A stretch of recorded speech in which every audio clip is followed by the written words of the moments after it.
Penso che è assai importante un più amica su Gartular unicamente come l'ha detto il Presidente in uso proposito di introduzione, un più amica su Gartular unicamente come una formalità amministrativa, a questione di sviluppo a lunga andata, si può dire così in corso, di una questione fondiva. Signore Presidente, quando ho letto il suo rapporto mi sono citato in un libro da piacere che avete pubblicato a nome dell'università e del laboratorio di ricerca. Direi nel 2009, mi pare, ho riletto i nostri scritti, perché eravamo parecchi a parteciparci, e sul libro si chiamava, signore Presidente, La corsa e le développement durable, 2009. Donc, abbiamo vissuto tre capi appena attorno a ce che era lo sviluppo a lungo andare.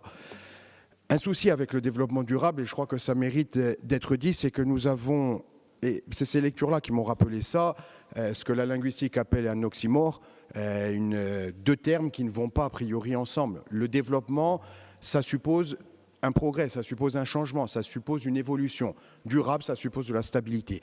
Et là, on a pour la Corse un enjeu, un choix de société qui est fondamental entre ce que l'on doit développer, ce que l'on doit maintenir en termes de stabilité.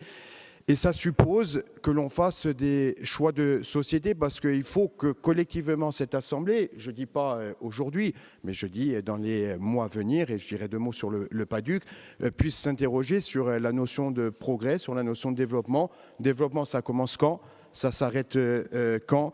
Quels sont les conflits d'usage entre le privé et le public? Tout un certain nombre de choses qui sont fondamentales. Notre rapport à l'espace, notre rapport au temps, notre rapport à l'histoire, notre capital, formidable capital naturel, notre formidable capital culturel, notre formidable capital humain et institutionnel.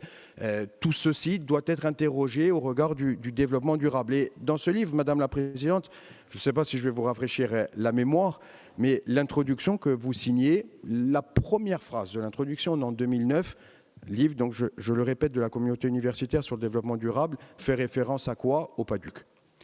C'est la première phrase. Et tout l'ouvrage s'articule finalement autour du PADUC. Et j'ai cru comprendre que les semaines à venir allaient être des semaines de révision du PADUC. Donc moi, je crois que véritablement, au-delà de l'obligation légale qui est la nôtre aujourd'hui, laissons cette obligation de côté. On a bien compris, le Président nous rappelait utilement que beaucoup de collectivités ne se soumettaient pas à cette obligation. Nous le faisons. Mais au-delà de cette obligation-là, il va y avoir la révision du PADUC qui va intervenir dans les semaines et les mois à venir. Je crois qu'elle doit permettre très tranquillement, très sereinement, de poser la question du développement durable en termes de ce que nous voulons et en termes également de ce que nous ne voulons pas pour la Corse, pour essayer à notre manière de répondre à cette tension permanente entre ce qui doit être développé, ce qui doit être pérennisé. C'est un formidable défi pour la Corse et je crois que l'examen, enfin la révision du PADUC permettra aux Corses et à sa représentation élue de faire des choix. Merci.